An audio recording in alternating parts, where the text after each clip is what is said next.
Hi everyone, welcome to Techie Review. My name is John and today I wanted to unbox and take a quick look at a multimedia wireless keyboard by Real Internet Ideas. So let's get this open, take a look inside.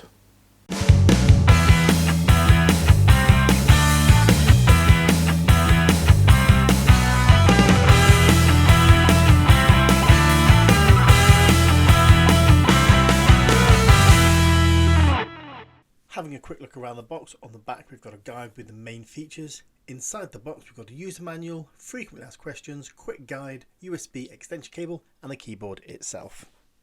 Taking a closer look at the keyboard, you'll find it's an all plastic design with a brushed aluminium look around the keys.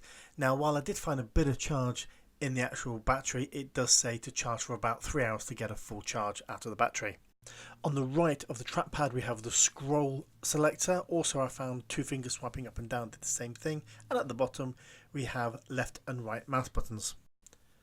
Along the top F1 to F12 we also have the quick start multimedia buttons, and they're accessed using the FN key and then the particular button that you want to use. Now having a quick look around the actual keyboard itself, we can see that there is on the back an on-off switch.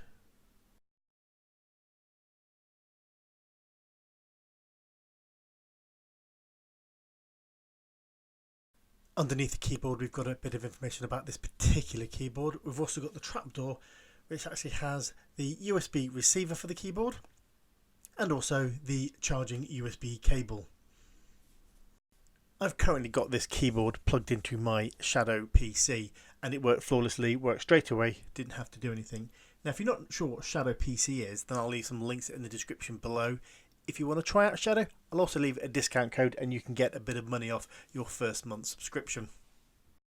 Now one of the nice things about this keyboard that it's backlit, and there's a button that allows you to change between 3 different light colours. So we've got the red, blue and green. Overall I found using this keyboard quite nice.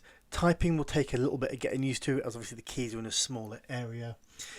I know it's made of plastic, but actually doesn't feel too cheap, and for something that's going to possibly live maybe in the living room, so you're not connected to a smart TV, something like that, and you don't want cables trailing across the floor, I think it's ideal. If you found this video useful, please remember to like and subscribe. I'll leave a link to this keyboard in the description below. Thanks very much for watching, and I will see you all next time.